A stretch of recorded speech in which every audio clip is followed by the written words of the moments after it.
चंद्रयान 3 का ये हिस्सा पृथ्वी के वायुमंडल में फिर लौटा। इसरो ने दिया एक और बड़ा अपडेट। चंद्रयान 3 अंतरिक्ष यान को निर्धारित कक्षा में सफलतापूर्वक स्थापित करने वाले LVM-3M4 प्रक्षेपण यान का क्रायोजेनिक ऊपरी हिस्सा बुधवार को पृथ्वी के वायुमंडल में अनियंत्रित रूप से पुनः प्रवेश कर गया। भारतीय अंतरिक्ष अनुसंधान संगठन यानी इसरो ने ये जानकारी दी। सितंबर में स्लीप मोड में गए लैंडर विक्रम और रोवर प्रज्ञान अब तक सक्रिय नहीं हो सके हैं। इसरो ने एक बयान में कहा कि संभावित प्रभाव बिंदु का अनुमान उत्तरी प्रशांत महासागर के ऊपर लगाया गया है।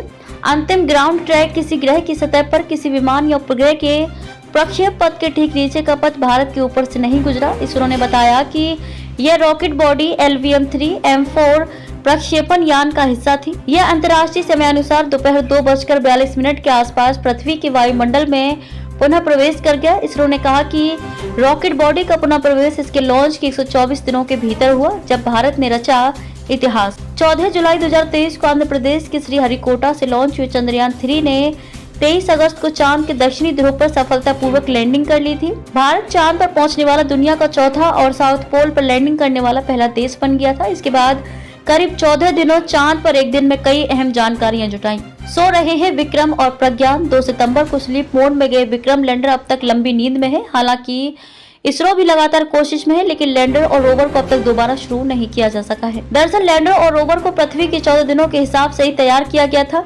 इसरो के वैज्ञानिक पहले ही साफ कर चुके थे कि अगर दोनों दोबारा सक्रिय होते हैं तो ये बोनस होगा।